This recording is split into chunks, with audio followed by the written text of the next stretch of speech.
Salut à tous, on se retrouve pour l'épisode 2694 du Zap Image. On commence aujourd'hui en ce mardi 28 novembre avec les anniversaires comme d'habitude. Et on peut voir par exemple que Fareh Chaibi, l'ancien joueur de Toulouse, joueur de Francfort, joueur algérien, il fête aujourd'hui ses 21 ans. Mostafa Mohamed, l'attaquant égyptien du FC Nantes, il fête aujourd'hui ses 26 ans. Par exemple, tiens, Wilson Odobert, un joueur de Burnley, joueur français les gars, il fête aujourd'hui seulement ses 19 ans.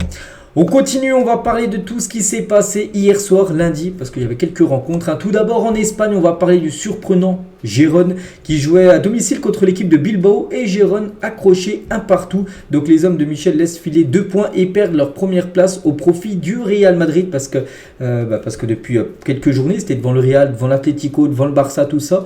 Ils ont concédé le match nul hier et du coup ils ne sont plus premiers de ce championnat espagnol. Donc les statistiques de ce Gérone Athletic Bilbao hier. Donc les tirs c'est pareil, 13 tirs pour les deux équipes mais seulement 2 tirs cadrés pour Gérone, 6 tirs cadrés pour Bilbao. Il aurait peut-être mérité encore mieux Bilbao, mais bon voilà, c'est le partage des points entre ces deux équipes. Et le Real Madrid est du coup le nouveau leader de la Liga. Le Real Madrid s'est imposé, c'était avant-hier 3-0 à Cadiz. Et du coup le Real Madrid après 14 matchs joués, parce que là toutes les rencontres ont été jouées pour cette 14e journée. Donc le Real 35 points, pareil que Gérone, mais le Real meilleure différence de but par rapport à l'équipe catalane, parce que Gérone c'est pas loin de Barcelone. Donc l'Atlético 31 points et le Barça également 31 points. Donc voilà, c'est ultra serré quand même avec les 4 premières équipes bien sûr de ce championnat espagnol. Après on peut voir qu'on passe de 31 points du Barça à Bilbao, 25, il y a 6 points d'écart après entre le 4e et le 5e. On continue, il y avait aussi un match en Première Ligue hier, c'est Fulham qui jouait contre l'équipe de Wolverhampton. Donc déjà on peut voir les stats de la partie, une victoire 3-2. On peut voir les buteurs de la rencontre. Donc Fulham s'est imposé 3-2 grâce à Willian qui a inscrit le but victorieux sur penalty à la 93e minute de jeu parce qu'on se dirigeait plutôt vers un match nul. Donc belle victoire bien sûr de Fulham. Les statistiques de la partie et au classement ça donne quoi? Donc Fulham avec sa victoire se donne un peu de l'air parce que l'objectif pour Fulham c'est de se maintenir en Première Ligue. Ils sont maintenant 14e et l'équipe de Wolverhampton qui s'est inclinée 12e. Donc voilà, concernant ce classement toujours dominé par Arsenal, City et Liverpool. On continue, on prend la direction de l'Italie. Il y avait également 2 rencontres hier en Serie A. Tout d'abord, Hellas Vérone contre Lecce, score final 2 partout entre ces deux équipes. Il y avait un autre match entre Bologne et le Torino et c'est une belle victoire de Bologne, 2-0 lors de cette rencontre. Regardez, efficace Bologne, 2 tirs cadrés, 2 buts. Voilà, donc aucun arrêt du gardien du Torino. Et côté Bologne, le coach les gars c'est Thiago Motta, ancien joueur par exemple du Paris Saint-Germain. Donc Thiago Motta place Bologne à la 6e place quand même de la Serie A. C'est pas mal à égalité avec l'AS Roma avec 21 points en Serie A. Regardez le classement. Donc c'est vrai que Bologne, ils sont parmi les plus grands, enfin les meilleures équipes là, italiennes. Bon, il y a quand même l'Inter, tout ça, la Juve, l'AC Milan, Naples, l'AS Roma qui sont devant eux. Mais bon, Bologne est aux portes tout simplement. Pourquoi pas d'essayer d'accrocher une place pour la Ligue des Champions saison prochaine. Mais bon, voilà, il reste encore pas mal de journées, seulement la 13e journée, n'oubliez pas, il y a 38 journées du côté de la Serie A. On continue, on revient en France. Il y avait aussi un match de Ligue 2 hier entre Angers qui joue contre Caen et Angers s'est imposé facilement 3-0 et conforte sa 2e place au classement derrière l'équipe de Laval. Donc concernant Caen, eux ça va plus du tout, le Stade Malherbe est 16e de Ligue 2. Donc voilà, concernant cette rencontre, les statistiques du match dominées bien sûr par l'équipe de Angers et on va surtout nous parler de Caen parce que Caen en début de saison, donc au mois d'août, ils avaient gagné leurs 4 premiers matchs, 4 victoires, ils avaient 12 points pris sur 12 possibles en Ligue 2. Et après, les 11 derniers matchs qu'on suivi, c'est 7 défaites et 4 matchs nuls. Ils n'ont plus réussi à gagner le moindre match alors qu'ils avaient gagné les 4 premiers matchs de la saison. Des fois, il y a des séquences, puis là c'est complètement fou. C'était premiers bien sûr en début de saison, que là maintenant ils sont 16e avec 3 points de plus que 3, 17e, le premier relégable. Donc ça va plus du tout du côté du Stade Malherbe de Caen. Donc là on peut voir tous les résultats parce que c'était le seul match hier lundi de Ligue 2 parce que les autres matchs ont été joués samedi. Donc le classement, donc Laval 32 points, Angers 30 points et c'est Grenoble qui a 27 points. Après il y a la Auxerre et Guingamp, n'oubliez pas, c'est les 2 premiers qui montent direct et le 3, 4 et 5e joueront des playoffs pour essayer de monter tout simplement en Ligue 1. Il y avait aussi un match de National hier. Niort écrase 4-2, écrase Sochaux 4-2 et conforte sa 2e place en National derrière le Red Star. Belle victoire de Niort. On peut voir le classement. Donc le Red Star 32 points, Niort 27 points. Puis après, ça fait un petit creux avec Martigues 3e.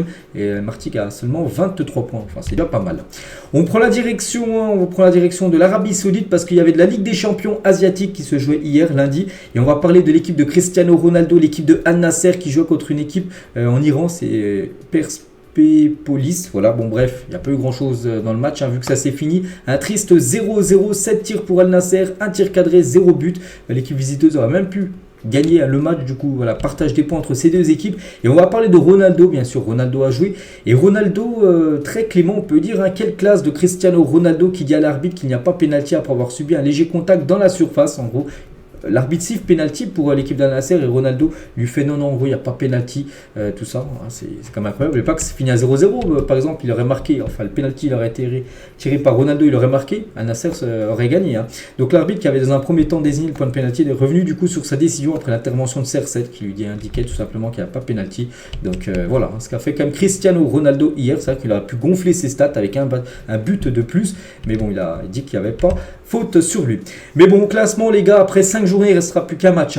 C'est un peu comme le même système que la Ligue des Champions en Europe. Donc Al Nasser, 13 points. Ils sont sûrs de toute façon d'être qualifiés, de terminer en tête, vu qu'ils restent. Ils ont 5 points d'avance et il ne reste plus qu'un match à jouer. Donc voilà, concernant cette équipe saoudienne, il y a l'équipe aussi de Karim Benzema Al-Ittihad, qui joue en Ouzbékistan du côté de OKMK. Alors, je ne connais pas du tout l'équipe. Bref, l'équipe de Al-Ittihad s'est imposée 2-1. Donc Benzema a joué. Il n'a pas marqué Benzema, ni fait de passe D. C'est plutôt Amdallah qui a inscrit le doublé. On peut voir 30e et 34e minute de jeu. Notez que le premier but, Fabinho a été auteur de la passe décisive, et Al-Ittihad du coup s'impose 2-1 lors de cette rencontre de Ligue des Champions asiatique. On peut voir les statistiques, enfin pas les stats, plutôt le classement. Donc voilà, tout se jouera pour la première place lors de la dernière journée, parce que 12 points, 10 points. Donc voilà, Ittihad qui est déjà qualifié mais pas sûr de terminer en tête de ce groupe. Aujourd'hui les gars, il y a aussi la Coupe du Monde U17 avec les 2 demi-finales. Donc bon, là c'est les horaires en Indonésie. Donc 15h30, 19h. Donc en France, les gars, par exemple, Argentine-Allemagne, ça se jouera à 9h30. Bon, là, ça se joue là actuellement. Et France-Mali, les gars, c'est à 13h aujourd'hui. Le match sera diffusé sur la chaîne L'équipe, la chaîne 21 de la TNT, si vous voulez regarder. C'est une petite info. Moi, je pense regarder ce match en début d'après-midi. Voilà, ce France-Mali. Donc voilà, les deux équipes gagneront, s'affronteront en finale. Ça sera le week-end là qui arrive. On revient les gars en Europe, on va parler maintenant de la Ligue des Champions européenne, parce que c'est parti voilà, pour la 5e journée. Donc voici toutes les rencontres pour cette semaine. Donc la colonne de gauche, les matchs du jour, la colonne de droite, les matchs de demain, mercredi. Donc nous on s'intéresse tout d'abord au match du jour, on parlera des matchs de demain, demain tout simplement. Donc aujourd'hui 2 affiches à 18h45, la Lazio contre le Celtic, le Shakhtar contre l'équipe de Antwerp. Puis après il y a des gros matchs à 21h, le PSG contre Newcastle qu'on va parler là juste après, Feyenoord Atlético, AC Milan Dortmund, City contre Leipzig, là aussi c'est une belle affiche, les Young Boys de Berne Belgrade, et un Barça Porto qui va être très important. Les deux équipes sont à 9 points, donc c'est quasiment une finale pour la première place, parce que je pense que les deux équipes vont se qualifier, mais bon, ce sera là, voilà, l'équipe qui gagnera prendra un gros avantage pour finir premier du groupe, et vous savez que c'est très important de finir en tête d'un groupe. Mais nous les gars, on va parler de ce Paris Saint-Germain contre l'équipe de Newcastle, l'heure de la revanche pour les Parisiens, parce qu'on se souvient lors du match aller, ça avait été, j'avais vu le match bien sûr, ça a été une catastrophe. Le PSG avait joué n'importe comment voilà, contre cette équipe de Newcastle. Bon, c'était en Angleterre. Maintenant, c'est à Paris. On sait que le PSG, cette saison en Ligue des Champions, c'est 2 matchs et 2 victoires. C'est un 3-0 passé à l'AC Milan, c'est un 2-0 passé à Dortmund. C'est aucun but encaissé, 5 buts marqués. Donc là, c'est Newcastle. Et ils savent, le PSG, que si ce soir il y a victoire, c'est quasiment la qualif assurée. Donc voilà, le Paris Saint-Germain, c'est l'importance tout simplement de ce match. Et ça fait bien évidemment la une du journal L'équipe aujourd'hui. Donc une claque à oublier. Donc la claque, on pense au match bien sûr. Allez, donc surclassé 4-1 le 4 octobre à Newcastle. Tiens, il y a à peu près un mois, même un mois et demi. Donc les Parisiens entendent se racheter au Parc des Princes. Une victoire pourrait leur permettre de se qualifier dès ce soir pour les 8e de finale. Après, ça dépend aussi de l'autre résultat. Il faut que Milan ne gagne pas à Dortmund pour que le PSG soit officiellement qualifié, on peut dire ce soir pour les 8e de finale. Mais bon, il ne faut pas regarder l'autre match, il faut surtout regarder son propre match, un côté Paris Saint-Germain et gagner. Donc tout d'abord, quelques joueurs absents, 5 joueurs du PSG forfait. Donc Marquinhos, Kimpembe, Zeremri, Nuno Mendes et Keylor Navas, les 5 ne seront pas de la partie pour la rencontre de ce soir. A noter que le petit frère de Kylian Mbappé, Ethan Mbappé, est attendu dans le groupe de Luis Enrique quand je fais la vidéo, exactement 8h14 là, quand je fais la vidéo là. Donc je connais pas encore le groupe du Paris Saint-Germain, mais Ethan Mbappé devrait être dans le groupe. Pourquoi? Parce qu'il n'est pas dans le groupe de la Youth League, donc la Ligue des Champions juniors. Donc le PSG joue à Newcastle à 14h cet après-midi, il n'est pas dans le groupe, donc il n'est pas blessé, donc ça veut dire qu'il devrait être dans le groupe des pros ce soir. Bon après peut-être pas il jouera, mais voilà, il sera dans le groupe, bien sûr, certainement, le petit frère de Kylian. La compo probable, ça pourrait ressembler à ça. Compo, bien sûr, côté PSG avec Donnarumma au but. Mukiele devrait être le défenseur gauche, vu que Lucas Hernandez devrait être dans l'axe, vu que Marquinhos est forfait. Donc Skriniar, Hakimi, donc il y a de fortes chances que ça soit ça la défense. Milieu déjà 4-3-3, un petit rappel, le PSG avait joué en 4-2-4, on se souvient lors du match aller, ça avait été n'importe quoi. Donc là, ça sera le 4-3-3 qui fonctionne bien cette saison. Avec Ugarte, avec Vitinha et Fabien Ruiz qui va remplacer Zaïre-Emery. Et devant, donc Mbappé et Dembélé, c'est quasiment sûr. Et là, on peut voir Ramos. Après, ça va se jouer entre Ramos et Kolo Muani, ça sera un des deux qui sera titulaire, parce que toujours Luis Enrique choisit toujours quelques heures avant le coup d'envoi qu'il mettra. Donc là, par exemple, on va mettre Ramos parce qu'il a fait quand même un gros match contre l'équipe de Monaco il y a quelques jours. Et si la victoire du PSG contre Monaco était le match du déclic pour Gonzalo Ramos, peut-être parce qu'il a joué en faux numéro 9 en mode pivot et il a très bien joué. Donc c'est peut-être pour ça qu'il pourrait être reconduit. Moi je pense que s'il a fait un bon match contre Monaco, je pense que Luis Enrique lui redonnera sa chance et il le remettra directement titulaire pour le match de ce soir. Luis Enrique en conférence de presse, il a parlé d'Ousmane Dembélé qui devrait être titulaire. Dembélé les derniers matchs il est plutôt bon. Donc j'insiste toujours sur mon point, Ousmane Dembélé est le footballeur le plus influent au monde, aucun doute. Il a dit ça en conférence de presse hier. Il continue, il adore essayer, il n'écoute pas les critiques, il génère toujours de bonnes choses, tout simplement, beaucoup d'occasions, c'est vrai. Dembélé est un joueur qui perd beaucoup de ballons, à peu près au moins une quinzaine, vingtaine de ballons par match, c'est énorme. Mais c'est un joueur qui provoque beaucoup, qui peut, peut-être sur 5 dribbles, peut-être il va perdre 3 fois la balle, mais 2 fois ça va passer, peut-être une fois ça va amener un but. Donc c'est pour ça qu'il est tellement important, bien sûr, Ousmane Dembélé, dans ce registre-là, de perturber, on peut dire, les défenses adverses. Luis Enrique est toujours en conférence de presse, il demande en gros une ambiance de folie pour la réception de Newcastle. En gros, il envoie un message aux supporters parisiens de mettre le feu. Le feu, bien sûr, de mettre une grosse ambiance, gros. Donc j'espère voir la meilleure version de notre public, surtout quand l'adversaire peut nous causer des problèmes. On a besoin d'un stade et d'un public plus passionnel que d'habitude. On va le jouer comme une finale, donc c'est pour ça qu'il veut ce soir une grosse ambiance pour pousser tout simplement les joueurs parisiens à la victoire et battre l'équipe de Newcastle. Côté Newcastle, conférence de presse dédiée au donc il prévient le PSG, donc il a dit ça hier, le coach de Newcastle. La motivation ne pourrait pas plus grande. On veut marquer les esprits et être en Ligue des Champions aussi longtemps qu'on peut. Demain, donc maintenant ce soir, sera un énorme moment dans notre saison. On se prépare à faire ce qu'on doit faire. Voilà ce qu'il a pu dire.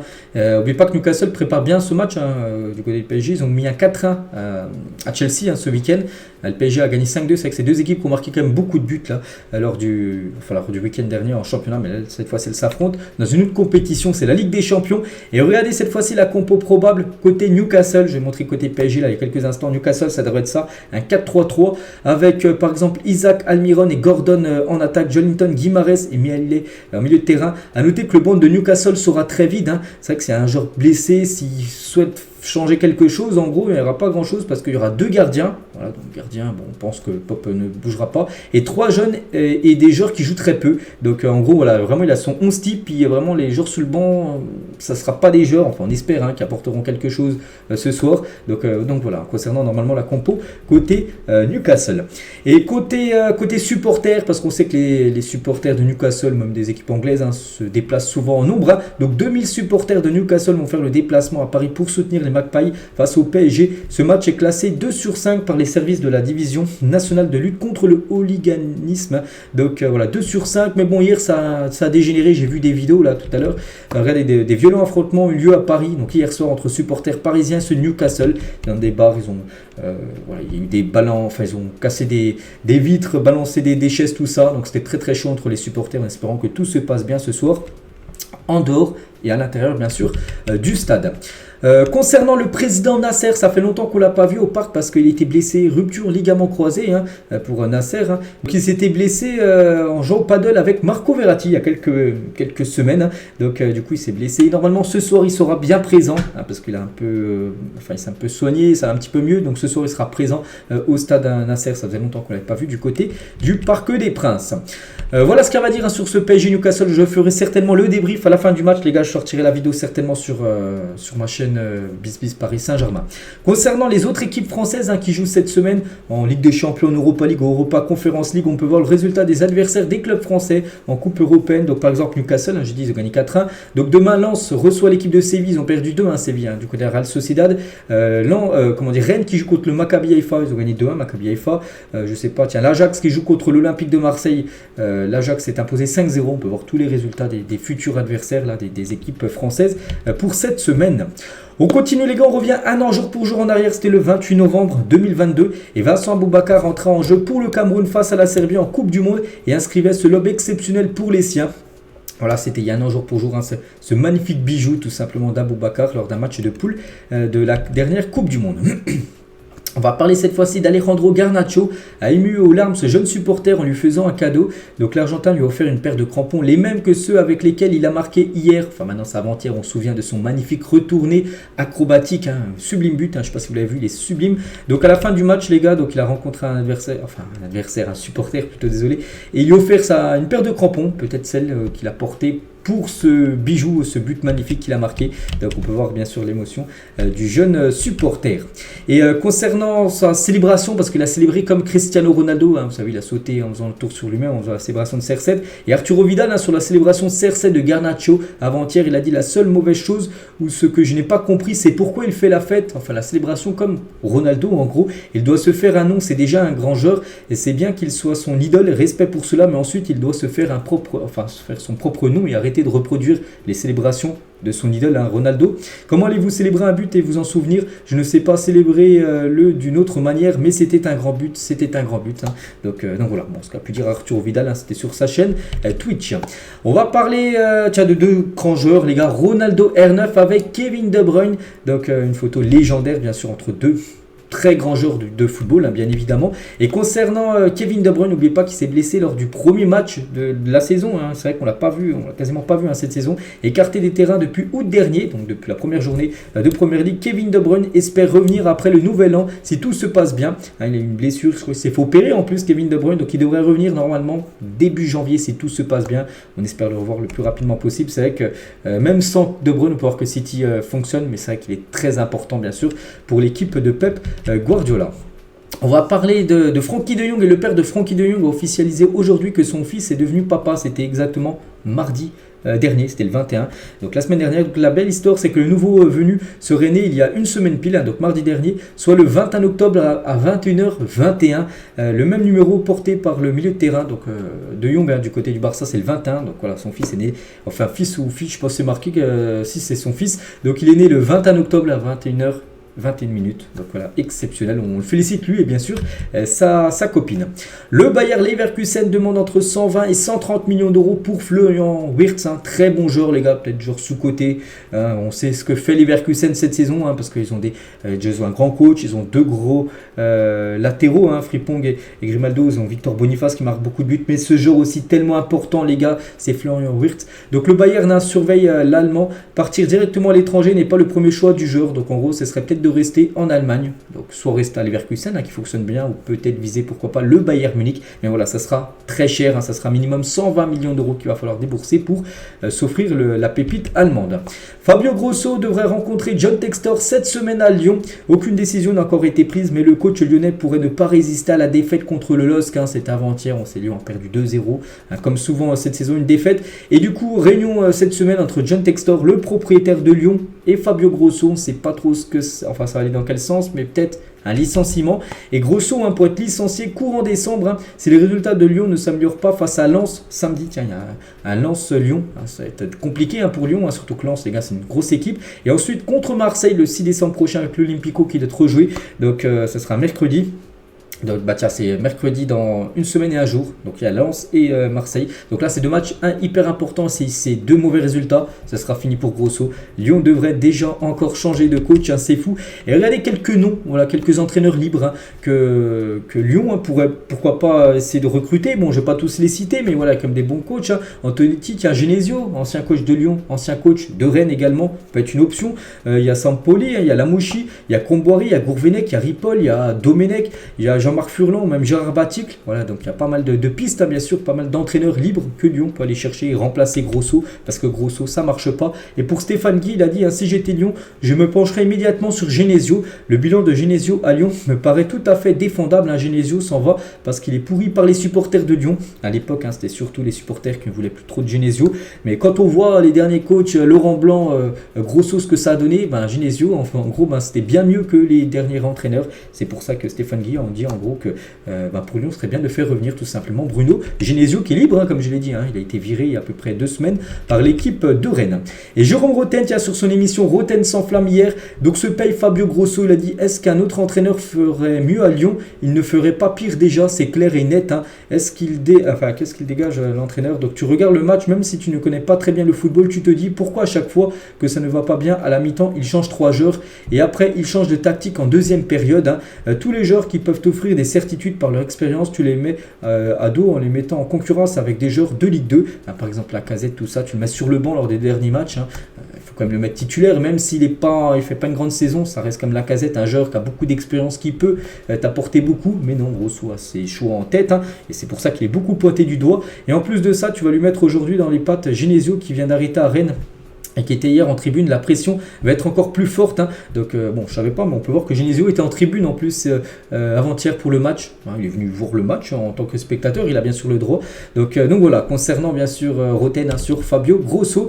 Et c'est vrai que regardez par exemple aussi ce que Grosso il fait, ce que moi, je suis pas entraîneur, mais ce que j'aurais pas fait. Par exemple, on peut voir qu'il sort Tino Kadewere, un attaquant, pour faire rentrer Lovren qui est un défenseur, alors que Lyon perd 2-0. Il reste à peu près 25 minutes à jouer. Donc tout reste possible bien sûr. Donc plutôt tu sors plutôt peut-être à un milieu ou un genre défensif et tu tentes le tout pour essayer de revenir. Non, lui on a l'impression que 2-0 et il voulait plus prendre de but, Fabio Grosso. Hein, donc de sortir un défenseur pour un attaquant alors que tu perds 2-0, hein, c'est plutôt rare et il l'a fait lors du match avant-hier. Et on va parler d'un joueur, Mama Baldé les gars. Donc lui c'est très compliqué, hein, c'est seulement une victoire en club lors de ses 36 derniers matchs. Donc voilà, c'est la dernière victoire en club, c'était contre l'équipe de Rennes, hein, il y a 2 semaines. Donc avec 3 et l'Olympique Lyonnais, hein, bien sûr on prend en compte aussi son ancien club. Donc c'est très compliqué, hein, les derniers résultats de Mama Baldé. Et toujours du côté de Lyon, donc le Galaxy Textor dans un trou noir ce week-end, parce qu'il n'a pas que Lyon, hein, c'est pas que le propriétaire de Lyon, c'est le propriétaire aussi de Botafogo qui a fait match nul contre Santos. C'est le propriétaire de Crystal Palace où c'est marqué 2-0 mais il y a plutôt 2-1, hein, voilà, petite rectification. Et c'est le propriétaire aussi de Molenbeek, une équipe belge qui se sont inclinés 2-1. Donc voilà, les équipes ou les propriétaires, il n'y en a aucune qui a gagné sur le week-end dernier. On continue les gars, on va parler d'Adrien Rabiot. L'objectif qu'on se dit, c'est de gagner le championnat avec la Juve. Hein. On est champion, on est fort, il faut être conscient et on peut le faire. Hein, pourquoi pas? C'est vrai que la Juve ne joue pas de compétition européenne cette saison. Ils se concentrent à 100% sur le championnat et ils peuvent, hein, voilà, ils peuvent bien sûr, pour l'instant je crois qu'en plus ils sont deuxième derrière, c'est l'équipe de l'Inter qui est en tête. Ils peuvent bien évidemment remporter le championnat. N'oubliez pas qu'il y a un moment, il a remporté plus de 9 ou 10 fois d'affilée. Hein. Après, les dernières années, ça a été un peu plus compliqué, mais pourquoi pas cette année pour la Juventus Turin. Marc B, le supporter des Girondins de Bordeaux qui avait agressé Lucas Boadès à Rodez. Hein, souvenez-vous, c'était lors de la dernière journée de Ligue 2 saison dernière. Il était rentré sur le terrain, il avait poussé le joueur, commotion cérébrale du joueur, tout ça. Donc il a été condamné à 2000 € d'amende et 2 ans d'interdiction de stade parce qu'il est passé au tribunal. C'était hier lundi le tribunal. Puis voilà, ce qu'il a pris. Hein, concernant on va dire ce dossier, on peut dire qu'est clos maintenant. Le Paris Saint-Germain veut recruter Lenny Yoro, jeune défenseur français. Il a seulement 18 ans. Tiens, je crois qu'il y a 2 semaines, je lui disais que c'était son anniversaire, il fêtait ses 18 ans. Bref, le PSG le veut.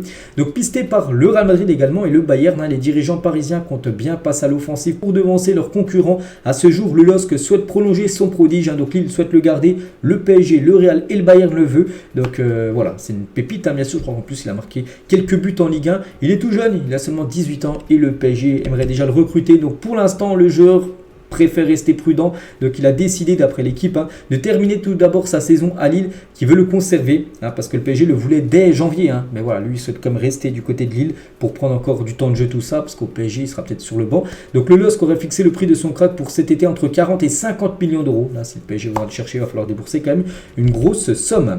Randal Kolo Muani, un joueur de 24 ans, révélé quelles étaient ses idoles de jeunesse. Hein. Donc Zidane, Robinho, Neymar, Martial et Sterling. voilà, les idoles de Randal Colomoni quand il était plus jeune. Le milieu argentin Luciano Acosta, un joueur de 29 ans qui joue du côté de Cincinnati en division américaine, vient d'être élu meilleur joueur de la saison de MLS. Félicitations à lui, un petit rappel de ses stats. Donc il a inscrit 17 buts et fait 14 passes décisives. Félicitations bien sûr à ce joueur qui, je sais pas, c'est un joueur américain ou peut-être mexicain, bref. Donc, félicitations à ce joueur par rapport à son titre. Le Bayern Munich est très intéressé par Araujo, le défenseur du Barça. Bon, je vois pas le Barça le lâcher parce que ce serait un gros coup dur, mais bon, on sait jamais, dans le mercato tout peut arriver. Donc l'Uruguay n'est pas insensible à l'intérêt du club bavarois qui le surveille depuis 2 ans. Il est néanmoins peu probable que le Bayern obtienne sa signature. Le Barça veut le prolonger et surtout le Barça, c'est le meilleur défenseur quand même du côté du club depuis qu'il a percé en équipe première, tout simplement à Araujo. Donc on verra. Après c'est que le Bayern, les gars, imagine avec Araujo, ce serait une énorme recrue. La fédération anglaise pourrait punir Trent Alexander-Arnold pour sa célébration à l'Etihad Stadium ce week-end. En gros, il a fait un chute devant les supporters de Manchester City après l'égalisation, c'était samedi après-midi. Et du coup, il pourrait être sanctionné. C'est fou, c'est pas non plus une célébration abusée. Il pourrait être sanctionné tout simplement. Donc, affaire à suivre. Les personnes qui régissent les lois du football ont été invitées à se réunir afin d'étendre les pouvoirs de la VAR. On sait que la VAR intervient actuellement pour un but, pour un penalty, pour un carton rouge. Voilà, c'est surtout sur ça qu'elle revient. Donc ça pourrait venir sur quelques autres choses. Peut-être sur les coups francs, maintenant la VAR pourrait intervenir pour les corners et peut-être pour un deuxième carton jaune. Donc voilà, c'est ce que va étudier tout simplement les personnes qui régissent les lois du football. On va parler de Jean-Pierre Papin, Djibril Cissé et Adil Rami seront candidats de la prochaine édition de l'émission de M6 Qui veut être mon associé. Donc Djibril Cissé présentera un ballon de football recyclé et recyclable. Jean-Pierre Papin présentera une application dédiée aux footballeurs amateurs et Adil Rami parlera d'un concept de coiffeur barbier. Donc le principe de l'émission est simple, pitcher son projet devant un jury composé d'entrepreneurs et essayer de repartir avec une certaine somme pour développer et en gros finaliser son projet. Donc voilà, 3 ancien joueur de football devrait faire partie de l'émission. Cristiano Ronaldo a offert son maillot dédicacé à Vini Junior. C'était le maillot qu'il avait porté lors du dernier match le 16 novembre. On peut voir contre le Liechtenstein avec le Portugal. Portugal s'est imposé. Et du coup, il a mis pour mon ami Vini, chaleureusement CR7 avec une petite dédicace. Donc, voilà, beau cadeau bien sûr de CR7 envers Vini Junior. N'oubliez pas que Vini, son idole, c'est Cristiano Ronaldo. Officiel Yannick Bolasie, tiens, je me souviens, ancien joueur de Crystal Palace, très bon joueur, très bon dribbleur à l'époque. J'utilisais souvent sur FIFA, sur FUT il y a quelques années. Bref, donc il s'engage librement à Swansea. Je crois que Swansea, ça évolue en 2e division anglaise. Donc voilà, une petite info concernant Bolasie. On va parler de la sélection américaine. Donc elle ouvrira l'année 2024 avec un match amical contre la Slovénie à San Antonio le 20 janvier prochain. Voilà, un match amical est programmé pour la sélection américaine. Hier, donc c'est plutôt avant-hier, il y avait la Juventus contre l'Inter Milan, un partout.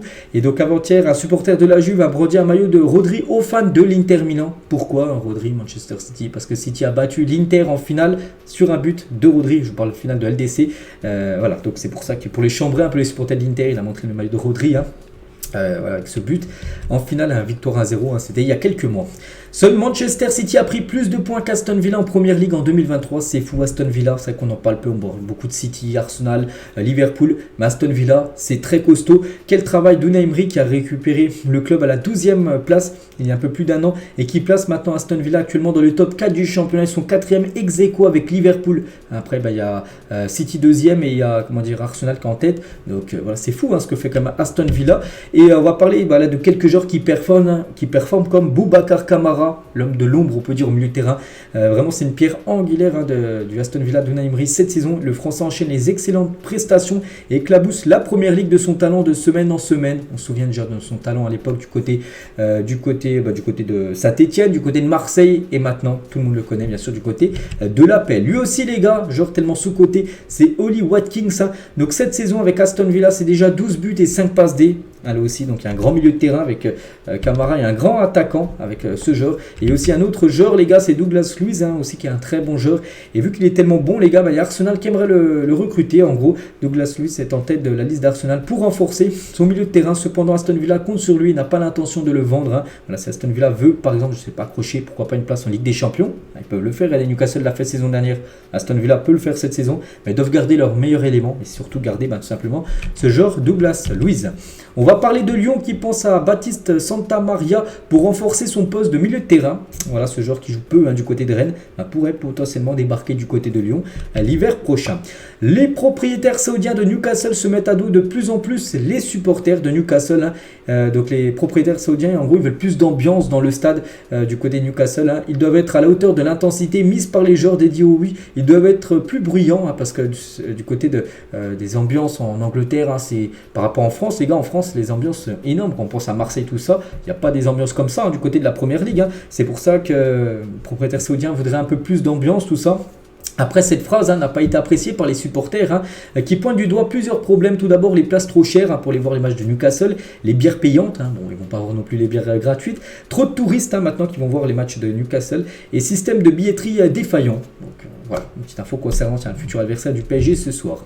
Le Real Madrid veut boucler la prolongation de contrat d'Ancelotti avant Noël. N'oubliez pas qu'il est en fin de contrat au 30 juin 2024, Carlo Ancelotti. Voilà, nous toujours soit prendre la sélection brésilienne, soit continuer au Real. Et le Real aimerait lui proposer de prolonger de 2 ans son contrat. Après, ça sera Ancelotti de décider, mais il va falloir qu'il se décide avant Noël, donc c'est-à-dire dans moins d'un mois, le 25 décembre. Donc, direction du club, du Real apprécie particulièrement la gestion d'Ancelotti dans le développement des jeunes. Son management avec Vini, Rodrigo et Camavinga, qu'il a parfaitement compris, très apprécié. Surtout les résultats sont là avec Ancelotti. Le Real a gagné il y a 2 ans la Ligue des Champions. Ils sont premiers de leur groupe de LDC. Ils sont premiers de la Liga. Donc, pourquoi changer un entraîneur qui gagne où tout va bien? C'est pour ça que le Real souhaite le prolonger. Francesco Camarda et l'AC Milan sont en discussion pour la signature de son premier contrat professionnel parce que pour l'instant il a seulement un contrat jeune, on peut dire, et il pourrait signer très prochainement son contrat pro. N'oubliez pas que c'est le plus jeune joueur de l'histoire de la Serie A. Il a joué lors du dernier match, là c'était samedi soir, donc il pourra signer ce contrat dès qu'il aura 16 ans, parce que pour l'instant il a 15 ans et 200 jours à peu près. Bref, donc le joyau italien ne souhaite pas jouer qu'à l'AC Milan malgré l'intérêt, ne souhaite jouer qu'à l'AC Milan malgré l'intérêt de certains clubs, bien sûr, qui s'intéressent à cette pépite. Nouvelle blessure au Real Madrid, cette fois c'est Luka Modric qui doit déclarer forfait contre Naples. Demain le Real reçoit Naples et probablement aussi contre Grenade le week-end qui arrive. C'est vrai qu'à chaque match j'ai l'impression qu'il y a des blessures du côté du Real. On ne met pas que Vini et Camavinga ont été blessés lors de la dernière trêve et là c'est Modric qui s'est blessé lors du match contre Cadiz, c'était avant-hier. Le quart des supporters brestois caillassés en quittant Montpellier, j'en ai parlé hier sur ma chaîne principale, mais regardez quand même ce caillou les gars, c'est même pas un caillou, c'est un bloc. Un bloc des supporters de Montpellier ont jeté sur les bus des supporters brestois. Heureusement, il y a peu de blessures, mais là, quelqu'un aurait pu être tué, les gars, en prenant ça dans la tête. C'est fou, donc voilà, c'est complètement incroyable ce qui s'est passé du côté de Montpellier ce week-end. On va parler du championnat brésilien parce qu'on arrive sur la fin de championnat. Allez, toutes les équipes sont à 35 matchs, il y a 38 matchs. Donc en gros, encore 3 rencontres. Et regardez comment c'est serré. Donc Palmeiras actuellement en tête, 63 points. Flamengo, 63 points. Botafogo, le propriétaire John Textor, ce club, 62 points. Après, il y a Atlético Mineiro, 60 points. Grêmio, 59 et Bragantino, 59. Donc il y a seulement 4 points d'écart entre le 6e et le premier. Il ne reste plus que 3 matchs à jouer. Donc voilà, tout reste possible pour savoir qui sera champion du côté du championnat brésilien. Les joueurs offensifs d'Al Hilal sont hyper chauds cette saison. Donc Mitrovic, c'est 11 buts et 3 passes D. Malcolm, c'est 9 buts, dont un triplé. Son équipe s'est imposée 9-0 ce week-end. Bon, c'était le premier contre le dernier du championnat saoudien. Ils ont gagné 9-0, il a marqué 3 buts. Donc il monte au total à 9 buts et 4 passes D. Al-Dawsari, c'est 7 buts et une passe D. Ou même Milinkovic Savic, l'ancien joueur de la Lazio, c'est 4 buts et 3 passes D. Donc voilà, bien sûr, ça fonctionne très bien. Et sans Neymar, Neymar normalement est un joueur de Al Hilal, mais bien sûr, vous savez qu'il est blessé. Un supporter, quand tu es supporter du Barça, mais fan de Cristiano Ronaldo, tu te casses pas la tête. Tu achètes le maillot du Barça et tu floques le flocage tout simplement. Ronaldo numéro 7. Dybala et Jude Bellingham, regardez la célébration en gros Paulo Dybala reproduit la célébration de Bellingham. Dybala a marqué avec l'AS Roma ce week-end et Jude Bellingham a réagi tout simplement sur l'Instagram de Dybala en faisant bien sûr le petit smiley où on peut voir sa célébration. Donc voilà, aussi notre célébration aussi de Dybala ce week-end. On va parler de Yacine Bounou sur le trophée de meilleur gardien de la Coupe du Monde remporté par Martinez. Donc il a dit après le match pour la 3e place contre la Croatie, nous sommes allés assister depuis le stade à la finale à la Coupe du Monde entre la France et l'Argentine. C'était présent la sélection marocaine dans les tribunes. Hein. Cependant, nous avons décidé de ne pas regarder le match jusqu'à la fin. Voilà, ils sont partis avant. Hein. Alors que moi et le reste de mes coéquipiers quittons le terrain, responsable de la FIFA s'est précipité vers moi et m'a dit ne partez pas, peut-être que nous vous décernerons le gant d'or du meilleur gardien de la Coupe du Monde. Donc je suis resté dans le stade et après ça, Martinez a fait cet arrêt contre Colomani, a été décisif au penalty. Donc après ça, il était logique qu'ils finissent par remporter le trophée à ma place. C'était un duel très serré entre nous deux, mais c'était logique, non. Voilà ce qu'il a pu dire. Hein. Donc en gros, on peut voir déjà qu'ils ne sont pas restés jusqu'à la fin, peut-être parce qu'ils sont restés peut-être jusqu'à la 70e où la France perdait toujours 2-0, où la France jouait un non-match, un total. Après, on sait que la France a su revenir grâce surtout à Mbappé. Donc voilà, hein, c'est vrai que vu qu'il y a eu ce gros arrêt décisif, hein, voilà, c'est pratiquement grâce à cet arrêt qu'il a remporté le prix du meilleur gardien du monde, hein, Martinez, hein, cet arrêt sur Colomani, parce que là, c'était fini après, hein, on était déjà à 122 minutes alors qu'il y avait 120 minutes. Il y aurait eu but, les gars, c'était fini, la France aurait gagné, mais bon, on ne va pas revenir sur ça. C'est toujours douloureux, on peut dire. Hein. Bourigeaud rend hommage à Genesio. Donc Bourigeaud, ancien capitaine hein, de Rennes, maintenant on sait que le brassard a changé. Donc il y a énormément de frustration, de tristesse. On vient de vivre une période assez spéciale cette semaine. On a perdu un soldat parce que c'était un soldat avec nous. Quand on perd un soldat, ça chamboule un peu tout. Hein. Voilà ce qu'il a pu dire Bourigeaud sur Genesio qui s'est fait virer, vous savez, il y a quelques jours. Hein. Danny Welbeck évoque son ex-coéquipier le plus impressionnant. Il parle de Santi Cazorla, donc le meilleur joueur avec qui j'ai joué. Donc Cazorla, il était incroyable, pied gauche et pied droit, l'intelligence du football. Hein. Il reçoit le ballon, fait des passes et casse des lignes. C'était lui et je me disais, hein, il est vraiment incroyable. Hein, bien sûr, ce joueur tellement sous-côté. Le problème, c'est qu'il a eu beaucoup de blessures. Hein. Le joueur Santi Cazorla.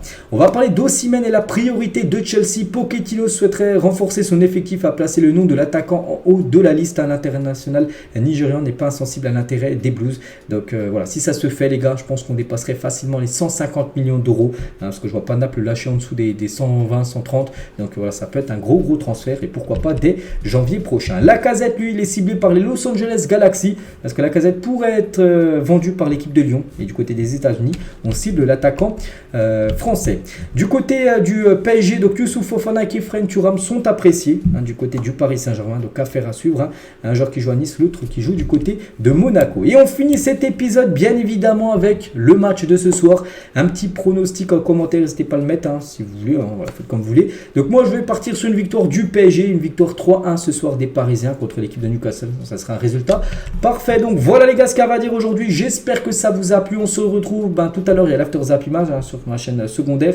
Et ce soir les gars, si vous voulez avoir le débrief du match PSG Newcastle, ça sera à la fin, juste après le match PSG Newcastle. Hein, je sortirai bien ça le débrief sur ma chaîne spéciale Paris Saint-Germain. Je vous souhaite un très bon mardi et à plus tard.